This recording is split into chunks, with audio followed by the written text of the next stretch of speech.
the prime land. And what they're building is warehouses. Warehouses are ugly. There are these massive structures that are unsophisticated. They have no architectural appeal or design merit. And that is what is dominating all the prime real estate along Heroes Highway now. And I assume that is what's going to happen along this new highway. This is the East Coast Bypass Road. We're heading a little bit east so that we can capture some of the new developments here. In other words, I want to see what the new highway looks like now that it's open. This traffic is all fresh traffic from the East Coast. Traffic coming towards me is coming off of the East Coast at Ogle, right at Good for Acton, that intersection that I've shown in so many videos. And traffic heading east away from me is heading towards Ogle, either Ogle Airport or the East Coast at the junction with the East Coast Public Road, that is the Rupert Craig Highway or the Railway Road, both of which intersect with this bypass road along. Some of this traffic is also just experimenting with the road. In other words, see the motorcycle just whipped past me on the opposite side heading west. I think some of this traffic is just coming out here for the drive to see what the new highway looks like. But all of this traffic is on the new East Coast Bypass Road, which is at this length, at this section of it heads east-west. So the highway, this one we're walking on, East Coast Bypass Road, is about 12 kilometers long, which is a little over, what, 7 miles? Maybe 8 miles. So it's a little over 8 miles. Last time I measured it, felt like 9 miles. So yeah, it could be as much as 9 miles. I measured it with this GPS on my Adidas running app. So I have an app on my iPhone that I use to measure the distance I run every morning. And last time I covered the length of this East Coast Road from Ogle to Eccles, the app told me it was 9 miles. So I'm guessing it's coming around 8 to 9 miles, or somewhere around 12 kilometers. So we've just gone past the Hags Bosch landfill. This mountain of earth is actually concealing all the trash that is collected from Georgetown and its surrounding areas over the last decade or so. Has been piled on that trash heap. Right, the landfill, that's the Hags Bosch landfill. Yeah man, that's where we are. And distance 4 miles. Duration 1 hour 23 minutes 35 seconds. Pace 28 I guess he dropped something minutes, or 16 seconds per mile. He's riding the wrong way on the new highway. I'm guessing he turned the wrong way or forgot that or didn't realize he was going in the wrong direction. Again, breaking the law, but that's Guyana, unfortunately. Lots of accidents have occurred here, some of them fatal over the last several days. And the reason is people have been breaking the law. It's been raining a lot. People have been speeding and losing their lives as a result. People still don't understand why I don't drive in Guyana. It comes down to a mathematical calculation. That's a probability. And my calculation is that the probability of me getting killed on any of the roads in Guyana is not 0. It's actually much higher than any other country I've driven in. even walking on the street, I've been hit by cars on at least 3 occasions. Once quite seriously.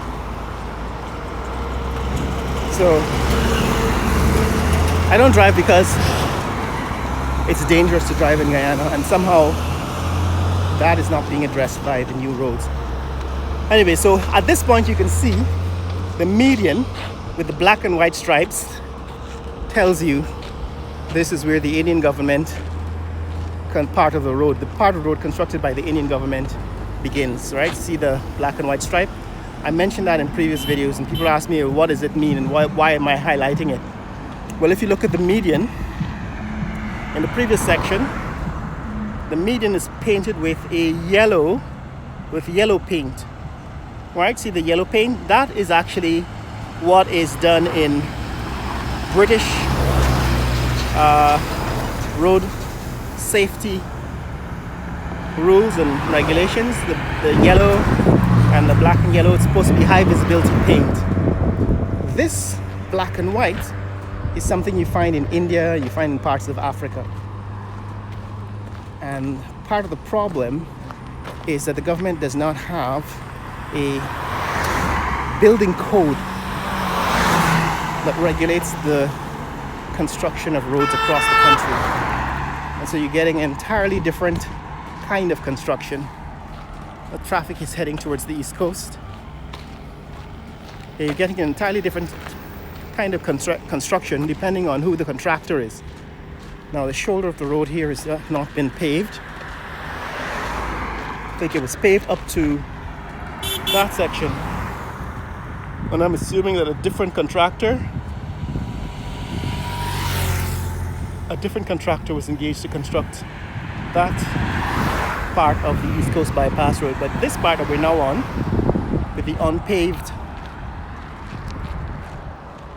unpaved shoulder, is probably constructed by the Indian government, the Indian companies. But this is where we are on the East Coast Bypass Road. Now, like I said, I'm not going to head all the way to the end because I think it's a little too late for me to do so on a day when it's not raining, but it could start raining at any point, and the sun is coming up. It's going to be very sharp, quite hot in a few minutes from now. By 9 a.m. it's going to be really unbearably hot. It's about 8 a.m. now, and I want to get out of the heat in a reasonable time. But this is it, guys. This is what is happening here at the East Coast Bypass Road. I mentioned the median. The last time we were here in this neck of the woods, they hadn't yet completed the median. They hadn't even completed the road surface. What is good is that this road surface is much smoother than the concussion road. That is the Heroes Highway.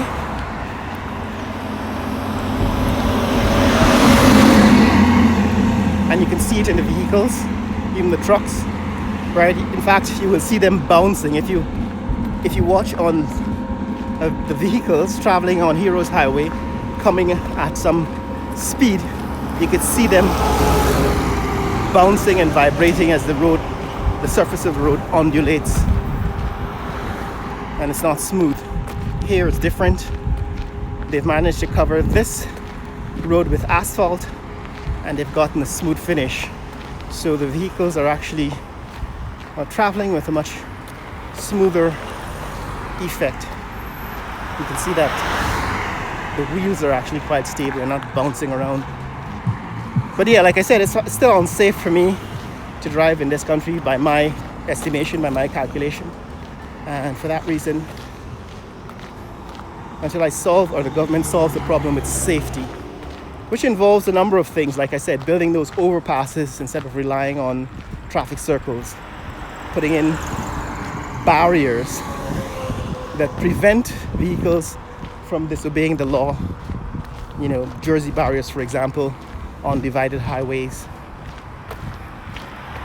so that you'd have to crash into or crash through a concrete barrier before you end up on the wrong side of the road, going in the wrong direction.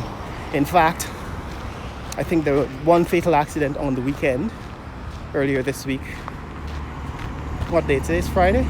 Yeah, earlier this week. Friday the 4th of July. Well, happy 4th of July to our American friends. But one of the accidents happened on the East Coast because of vehicles going in the wrong direction. So there was a 3-car collision, but one of them seems to have either jumped over the median, ended up in the wrong direction, caused a head-on collision, killed several people. So that's the kind